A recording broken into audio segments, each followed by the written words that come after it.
with your kind permission, shall I start? Thank you. जैसा कि Abraham Lincoln ने कहा था, जो घर अपने ही विरुद्ध विभाजित हो वह कभी टिक नहीं सकता। ठीक उसी प्रकार जो राष्ट्र अपने ही स्वार्थी और अलगाववादी राज्यों में बट जाए, फिर चाहे वो कितना भी समृद्ध क्यों ना हो, कभी मजबूत नहीं बन सकता। नमस्कार, मैं अर्जुन प्रताप सिंह आज इस मंच से पूरे आत्मविश्वास के साथ इस प्रस्ताव का विरोध करता हूं कि मजबूत राज्य ही मजबूत राष्ट्र बनाते हैं। इतिहास साक्षी है, जब जब राज्यों ने अपनी स्वायत्तता को राष्ट्र की एकता से ऊपर रखा, तब तब विघटन हुआ। 1947 में रियासतों का अलगाव, 1960 में द्रविड़ आंदोलन की पृथक पहचान की मांग और 1980 में खालिस्तानी अलगाववाद की आग। क्या ये सभी मजबूत राज्यों के उदाहरण थे? नहीं, ये सब वह पल थे जब राज्यों ने राष्ट्र की एकता को कमजोर किया और राष्ट्र ने अपनी ऊर्जा विखंडन में गंवाई। पर जब भारत ने इन सभी को एक संवैधानिक सूत्र में बांधा, तब भारत बना एक स्वर्णिम राष्ट्र। महोदय, विचारणीय प्रश्न तो यह है, क्या वास्तव में मजबूत राज्य ही मजबूत राष्ट्र बनाते हैं? यदि ऐसा होता तो केवल सत्ता, संसाधन और संरचना ही किसी राष्ट्र की असली ताकत होती। श्रीमान, न्यायशास्त्र की दृष्टि से देखें तो राष्ट्र की ताकत उसके राज्यों में नहीं बल्कि संप्रभुता में निहित है, और आधुनिक लोकतंत्र में यह संप्रभुता किसी राजा में नहीं बल्कि जनता में बसती है, जो अपनी शक्ति संविधान के माध्यम से शासन को सौंपती है। और यही है विधि का शासन, द रूल ऑफ लॉ, जहां सत्ता नहीं संविधान सर्वोच्च है। थॉमस हॉब्स ने कहा था कि एक राज्य सर्वशक्तिशाली लेवियथान होना चाहिए, परंतु जॉन लॉक और रूसो ने चेताया कि अगर एक राज्य जनता की इच्छा से ऊपर उठ जाए तो उसका अस्तित्व भी खोखला हो जाता है। और अंततः एवी डाइसी ने इसे एक सिद्धांत के रूप में स्थापित किया कि कानून सबके ऊपर समान रूप से लागू हो, ना राष्ट्र उपवाद हो ना राज्य। यहां तक कि इंपीरियल स्टेट की अवधारणा भले ही उपनिवेशवाद की उपज रही हो, पर उससे यह शिक्षा जरूर मिलती है कि जब शक्ति का प्रवाह ऊपर से लेकर नीचे तक एक नियंत्रण रूप में होता है, तभी प्रशासनिक दक्षता और राष्ट्रीय एकता कायम रह पाती है। जैसे कि अमेरिकी संविधान का 10वां संशोधन यह स्पष्ट करता है कि शक्तियों का वितरण तभी सफल है जब केंद्र और राज्य दोनों अपने सीमित अधिकारों का सम्मान करें। वैसे ही महोदय, भारत में एक सशक्त राष्ट्र का आधार है एक मजबूत केंद्र, ना कि ये बिखरी हुई राज्य सत्ताएं। अमेरिका में संघीय सहायता के रूप में 2021 में लगभग 1.3 ट्रिलियन डॉलर्स राज्य और स्थानीय सरकारों को दिया गया था, जो कि उनके राजस्व का 20% हिस्सा था। और हाल ही में हमारे उपराष्ट्रपति महोदय ने कहा, a strong nation is not built on power alone but on character and unity. जब घर में शौचालय बनता है तो केवल सुविधा नहीं देता बल्कि मन को गरिमा देता है। और ये कथन हमें सिखाता है कि राष्ट्र की ताकत उसकी शक्ति या संपदा में नहीं बल्कि उसके चरित्र, शिक्षा, स्वच्छता और गरिमा में निहित है। और यही है आत्मनिर्भर भारत की मूल भावना, जहां रक्षा, अंतरिक्ष, इलेक्ट्रॉनिक्स, स्वच्छ ऊर्जा और जन कल्याण के माध्यम से आज राष्ट्र आत्मबल प्राप्त कर रहा है। श्रीमान, मुझे ये कहते हुए बड़ा गर्व महसूस हो रहा है कि भारत आज दुनिया की 10वीं सबसे बड़ी अर्थव्यवस्था से बढ़कर 2027 तक शीर्ष 3 और 2047 तक प्रथम स्थान पर पहुंचने का लक्ष्य रखता है। और यह तभी संभव है जब भारत का केंद्र सशक्त, अडिग, निर्णायक और संगठित हो।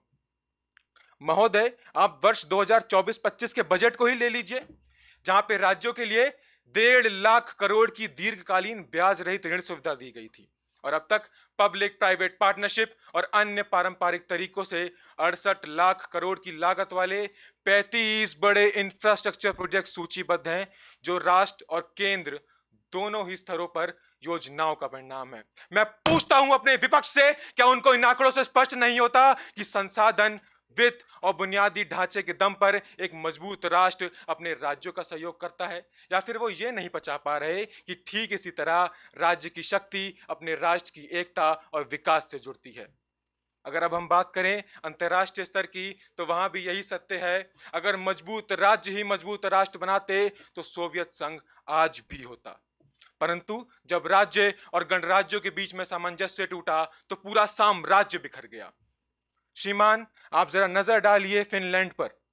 यह एक एकात्मिक संसदीय गणराज्य है जहां सारी प्रशासनिक शक्तियां राष्ट्रीय सरकार के अधीन है, और यही केंद्रीकृत व्यवस्था उसको दुनिया के सबसे व्यवस्थित और कम भ्रष्ट वाले देशों में शामिल करती है।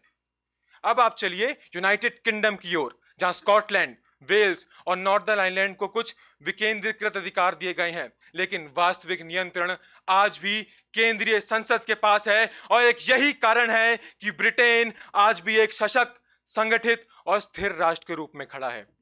महोदय, अगर ये केंद्र पहले ही कमजोर हो जाता तो ये एकता कब की टूट जाती।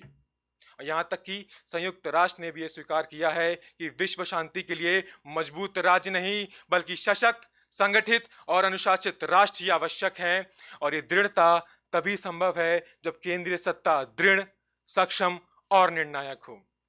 अंत में मैं बस इतना ही कहना चाहूंगा कि जब राज्य का हर नागरिक अपने स्वार्थ से ऊपर उठकर राष्ट्र हित में सोचता है, जब हर राज्य मैं से ऊपर उठकर हम कहता है, तो केवल एक राजनीतिक उपलब्धि नहीं बल्कि इतिहास का वो सुनहरा पल होता है जब एक राष्ट्र जन्म नहीं लेता बल्कि जागता है।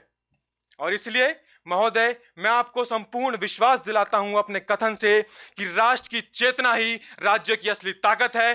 धन्यवाद। जय हिंद, जय भारत। और अब आप लोग अपने प्रश्न मुझसे रख सकते हैं।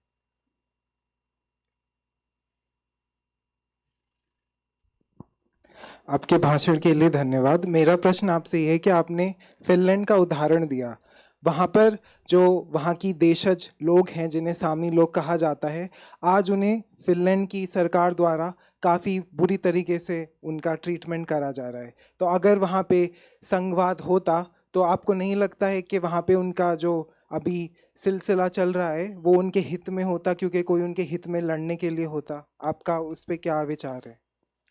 महोदय, आपने मुझसे पूछा कि फिनलैंड के लोग वहाँ पे मतलब सरकार उनको दबा रही है। अगर सरकार दबाती और उनके प्रश्नों को नहीं उठती तो फिनलैंड 2025 की हैप्पी इंडेक्स में पहले नंबर पर नहीं होता। फिनलैंड के लोग खुश हैं, इसलिए वो सर्वे में प्रथम नंबर पर है। धन्यवाद। आपने बात करी कि 2047 तक हम इकोनॉमी में सबसे पहले पायदान में पहुंच जाएंगे। क्या आपको ऐसा लगता है कि यदि राज्य हमारा साथ नहीं देंगे, आज जिस प्रकार उत्तर प्रदेश के नोएडा में कहीं ना कहीं सभी देश अपनी टेक्नोलॉजी के हब स्थापित कर रहे हैं, अपनी चीजें स्थापित कर रहे हैं, यदि राज्य ही हमारा मजबूत नहीं होगा तो हम देश को पहले नंबर पे कैसे लेकर के जाएंगे? यदि राज्य की अपनी जो नीतियां हैं उनके दम पर ही आज हम लोग वहां पर वो कोई भी वित्त पोषण कर पा रहे हैं, तो वो राज्य की अपनी नीतियों के हिसाब से कर पा रहे हैं। जब राज्य मजबूत हुआ है तभी हमारा देश मजबूत होने चला है। तो आप कैसे कह सकते हो कि अगर हम खाली देश के भरोसे रहेंगे तो 2047 में हम प्रथम पायदान करेंगे? धन्यवाद आपके प्रश्न के लिए। आपका प्रश्न, अगर मैं आपके प्रश्न का मूल समझूं तो आप ये कहना चाहते हैं कि अगर राज्य साथ नहीं देगा देश का तो देश विकसित कैसे बनेगा। तो मेरा उत्तर आपके लिए ये है कि अगर राज्य साथ देता तो भारत कब का विकसित हो जाता। और आज भारत में नागरिकों की भागीदारी, संविधान की सर्वोच्चता और लोगों की भागीदारी ही देश को सबसे आगे बनाती है। आपने एग्जाम्पल दिया उत्तर प्रदेश का। अगर सब स्टेट, सारे राज्य अपने अपने बारे में सोचने लगेंगे तो यहाँ पे होल्डिंग टुगेदर फेडरलिज्म है। हमारी संघीय प्रणाली होल्डिंग टुगेदर है। हम राष्ट्र के हित में पहले सोचते हैं और राज्यों को बाद में देखते हैं। धन्यवाद। सर, मेरा सवाल है, आप उत्तराखंड में हैं, उत्तराखंड ने डिमांड करी यूपी से अलग होने की, तब जाके आज उत्तराखंड यूपी से बहुत आगे है। That is a different state. तो वैसे ही अगर स्टेट अपना ना सोचे तो यूपी ने तो वैसे भी उत्तराखंड के लोगों का एक पहाड़ियों की दिक्कत नहीं समझी, और आज यूपी में भी गैंगस्टर राज से एक राज्य अच्छा बना है बिकॉज एक सीएम चेंज हुआ है। और बिहार में भी यही होगा बिकॉज राज्य ही अपनी दिक्कत समझ सकते हैं, ना कि सेंटर में बैठा कोई गुजरात में इलेक्ट हुआ हुआ पर्सन बिहार की दिक्कत या यूपी की दिक्कत समझेगा। इसको आप कैसे डिफाइन करते हैं? आपका मूल अगर मैं समझूं तो आप ये कहना चाह रहे हैं कि जो राज्य है वही अपनी दिक्कत समझ सकता है, अगर जो केंद्र में बैठा है वो नहीं समझ सकता। अगर वो दिक्कत नहीं समझ सकता तो केंद्र में बैठा ही नहीं होता। अगर वो उस पायदान पे बैठा है तो वो दिक्कतें समझ रहा है। और मैं बस इतना कहना चाहूँगा कि राष्ट्र, अगर आपने कहा उत्तराखंड अलग हुआ, तो आज आप खुद देख लीजिए उत्तराखंड और उत्तर प्रदेश में, एक समय पर बीमारू कहने जाने वाला उत्तर प्रदेश आज सबसे ज़्यादा सरप्लस में है और उत्तराखंड भी उसके पीछे कदम बना के चल रहा है। धन्यवाद। Thank you.